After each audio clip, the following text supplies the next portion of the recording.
Hi, this is The Real Deal with Tricia Riel. That's me, Trish the Dish.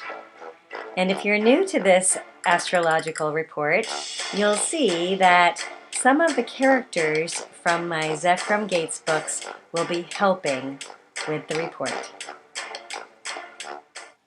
The new moon on April 11th is a vibrant and dynamic new moon.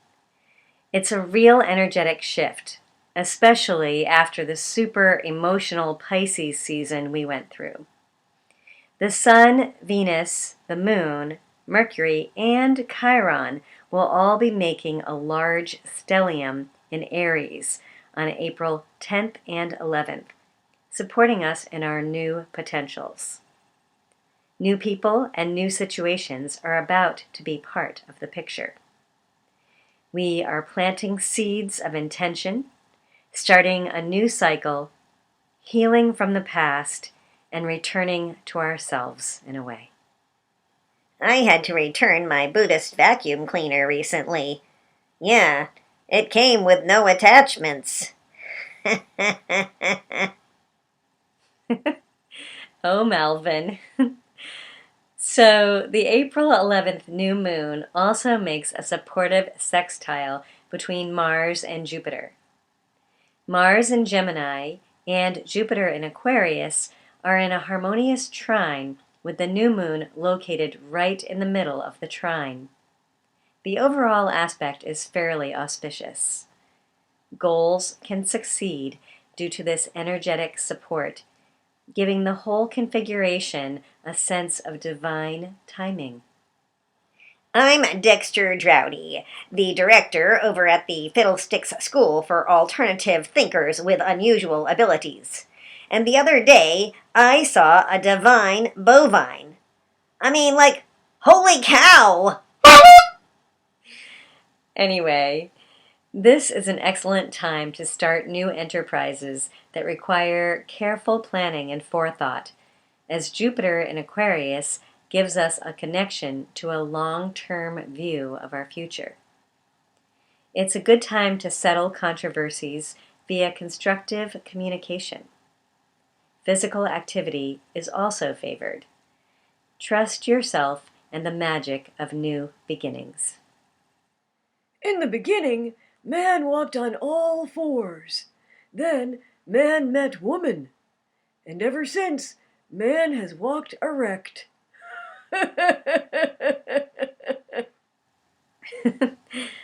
Good one, geezer. So, Mars traveling through Gemini is also great for multitasking and getting multiple things done. We may have been seriously considering two paths, especially since early March, and we might continue on this track until Mars moves into Cancer on April 24th.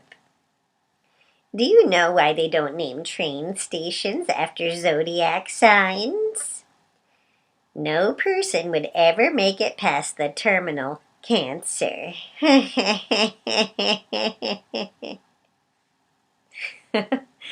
That makes sense, Gussie. So, with Mars going through Gemini, lots of communication is favored.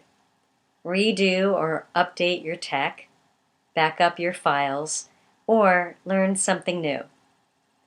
Mercury and Mars are in mutual reception because they are each traveling through the sign of each other's rulership. Mercury is in Aries, Mars is in Gemini. With the energy of this new moon, opportunities happen quickly and can light us up. You know those joke candles that you blow out, and a couple of seconds later, they light up again? Well, the other day, there was a fire at the factory that makes them, and it was really confusing for the firefighters. Anyway, Saturn sextiles Mercury at the April 11th new moon as well, giving us more focused mental clarity than the earlier months of 2021. We're getting more clear on some of our priorities. Saturn sextile to Mercury is also favorable for negotiating lasting agreements. Do you know what sort of document you have to sign before you can work in a convent?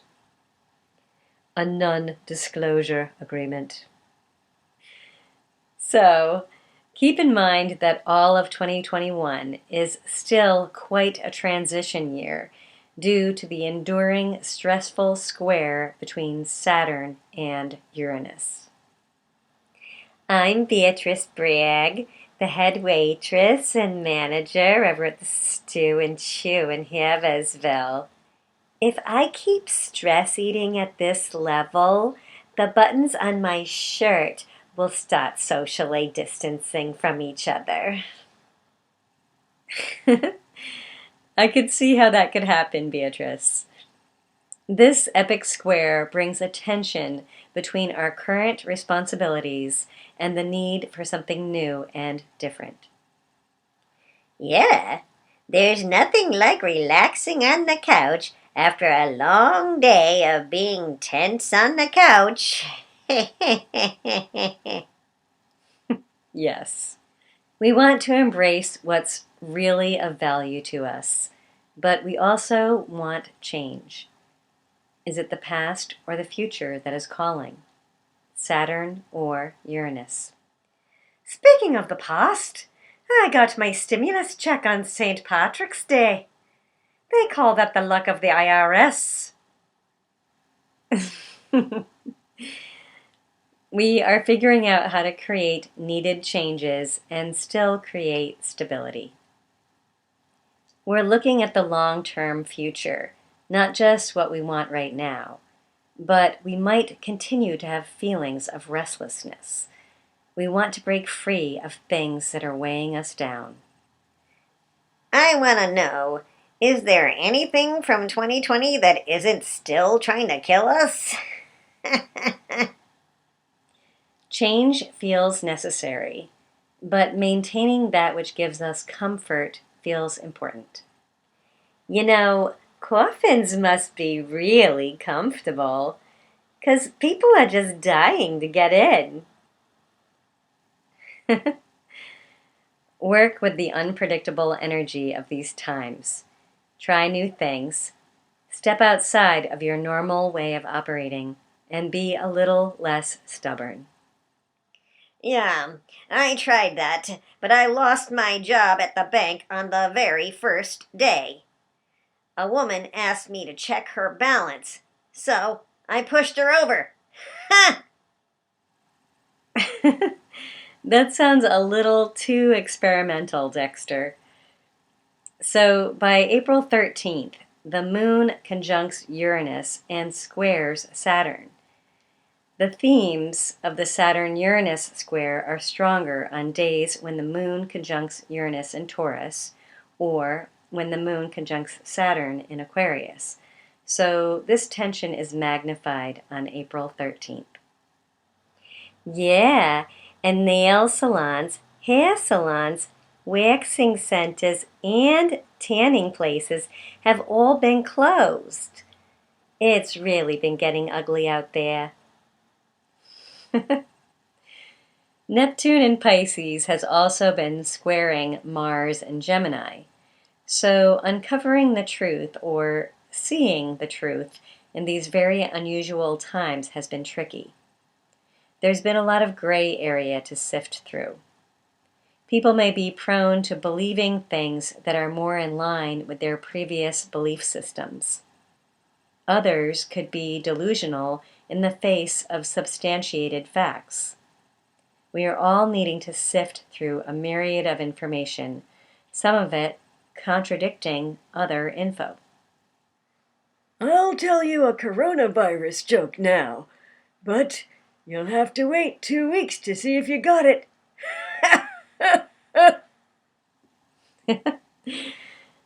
The Sun and Venus also both square Pluto during the new moon on April 11th.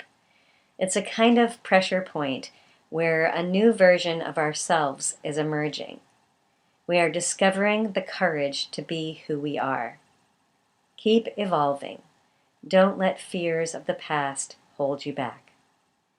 Yeah, I admit, I'm still kind of traumatized from when I lost my rock collection. It had a lot of sentimental value.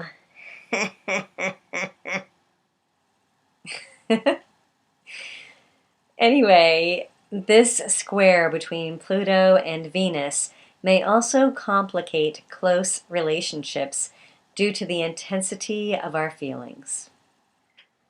They say when you meet the right person, you know immediately. But when you meet the wrong person, it takes about 1.5 years to figure it out.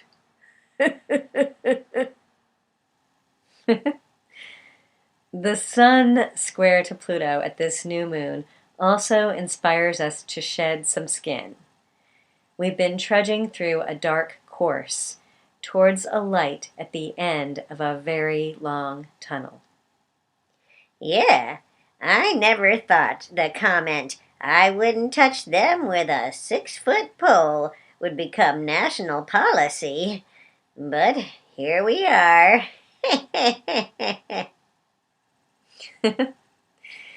Mars is also making a quincunx to Pluto that perfects by April 17th. That's 150 degrees apart. The god of war and passion, Mars, is at odds with the god of the underworld, Pluto. We may find that we have conflicting desires. Learn to overcome fleeting desires and learn how to pursue things that are truly aligned with your soul and purpose. Don't suffer from a bad case of new shiny object syndrome. Speaking of, do you know why Pavlov's hair was so shiny and smooth? 'Cause he conditioned it.